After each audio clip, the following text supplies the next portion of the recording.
Haleluya. Senang kembali berjumpa dengan Bapak Ibu Saudara-saudari yang terkasih. Pada malam ini saya khusus mau menyampaikan kepada saudara suatu kebenaran yang bisa menyembuhkan saudara. Saya mau berdoa untuk saudara yang sakit. Saya mau saudara mengalami mujizat saudara, kesembuhan. Bapak Ibu Saudara-saudari yang terkasih, pada malam ini saya mau menyatakan 4 hal yang sangat penting untuk engkau ketahui, bahwa apakah engkau bisa disembuhkan, apakah penyakitmu disembuhkan, apakah keadaanmu boleh dipulihkan, ratapanmu akan diubah menjadi tari-tarian.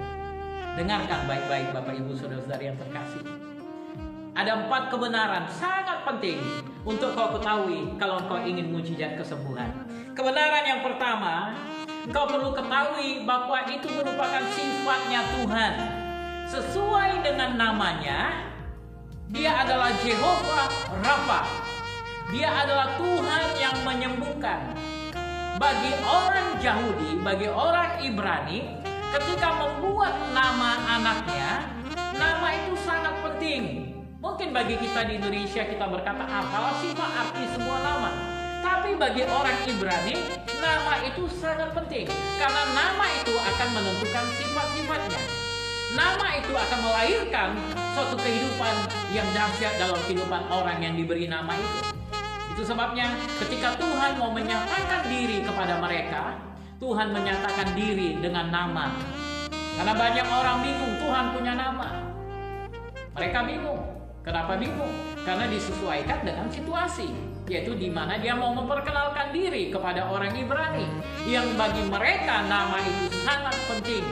Itu sebabnya dia memperkenalkan dirinya dan dia menyatakan, aku adalah Jehovah Rafa. Itu terjadi dalam Keluaran 15 ayat 26. Ketika bangsa Israel keluar dari Mesir, di dalam perjalanan di padang gurun, mereka kehausan dan kemudian sampailah mereka di Marah. Di Marah itu mereka temukan ada sumber mata air.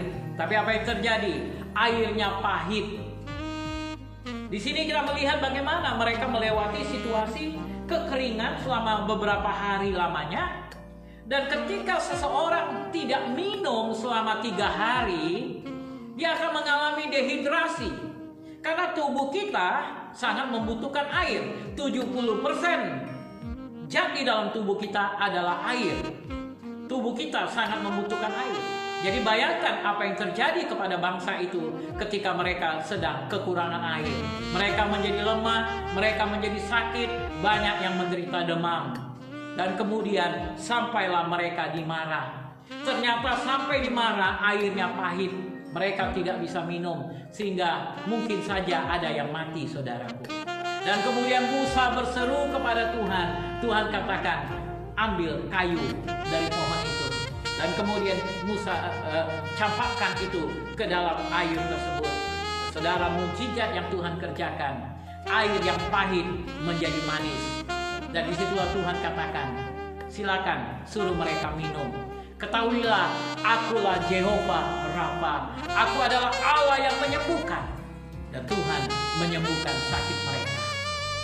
Oleh sebab itu pada malam ini, pada saat ini, dalam situasi apapun engkau, ketahuilah bahwa adalah kehendak Tuhan untuk menyembuhkan engkau. Karena memang dari namanya sudah Tuhan penyembuh. Berarti dia rindu sekali, dia ingin sekali menyembuhkan saudara. Yang kedua, penebusan yang dilakukan oleh Tuhan Yesus. Kita melihat bagaimana Yesus selama hidup di muka bumi. Apa yang dia lakukan ketika dia hidup di muka bumi? Firman Tuhan katakan bahwa setiap hari pelayanan Yesus adalah menyembuhkan orang. Dia berkeliling kemana-mana. Dia berkeliling. Saudara bisa lihat itu di dalam Lukas pasal yang keempat. Saudara bisa lihat di dalam Lukas 5, kemudian Matius 4. Saudara baca keseluruhannya, dan kemudian seluruh kitab Injil baik Matius, Markus, Lukas dan Yohanes mencatat tentang pelayanan Yesus. Adalah kehidupan Yesus menyembuhkan orang. Itulah merupakan bagian dari pelayanan Yesus. Setiap hari dia menyembuhkan orang. Ada wanita yang 12 tahun pendarahan. Ada orang lumpuh yang 38 tahun terbaring menderita. Tuhan membangkitkan dia. Lazarus yang mati 4 hari dia bangkitkan. Dia adalah Jehovah Rafa. Seluruh kepenuhan Allah ada di dalam dia. Termasuk Jehovah Rafa ada di dalam dia. Karena dia Tuhan yang menyembuhkan. Jadi dari pelayanan Yesus ini, kita bisa melihat bagaimana kehendak Tuhan menyembuhkan. Dan kemudian puncaknya di dalam penebusannya. Apa yang dia lakukan di atas kayu salib, dengan mati di atas kayu salib menggantikan kita, firman Tuhan katakan oleh bilur-bilurnya kamu disembuhkan. Dia ambil semua penyakitmu dan dia letakkan kesehatan kepada engkau, supaya engkau penuh sukacita. Karena kehendak Tuhan, sukacitamu menjadi penuh. Itu keinginan Tuhan, menyembuhkan engkau. Dan kemudian yang berikutnya, yang ketiga, saya mau katakan kesembuhan menjadi praktek pelayanan gereja mula-mula. Saudara bisa baca di seluruh kisah para rasul bagaimana orang-orang sakit disembuhkan oleh murid-murid Yesus. Setelah Yesus naik ke surga, suatu kali Petrus dan temannya sedang berjalan menuju ke bait Allah. Di pintu bait Allah ada orang lumpuh yang minta-minta. Petrus berkata, emas dan perak aku tidak punya, tapi apa yang aku punya, nama Yesus Kristus orang Nazaret, bangkit dan berjalanlah. Saat itu juga orang itu bangkit dan berjalan.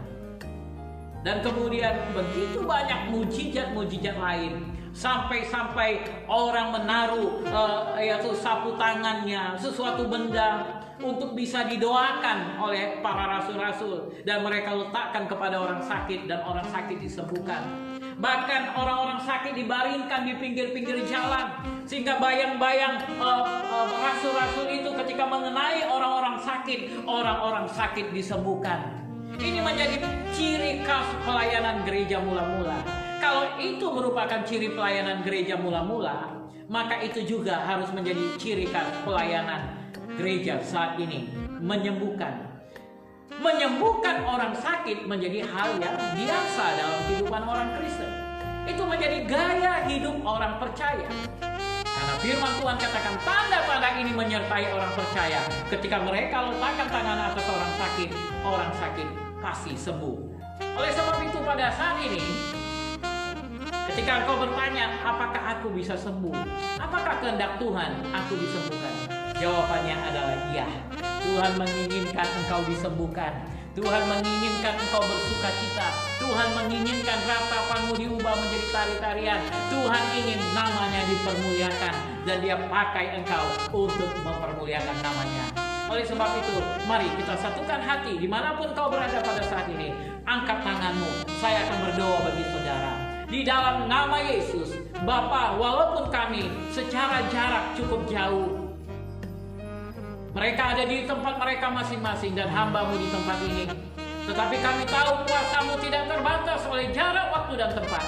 Dan kami sudah mendengar dari firman Tuhan bahwa adalah kehendak Tuhan agar kami disembuhkan.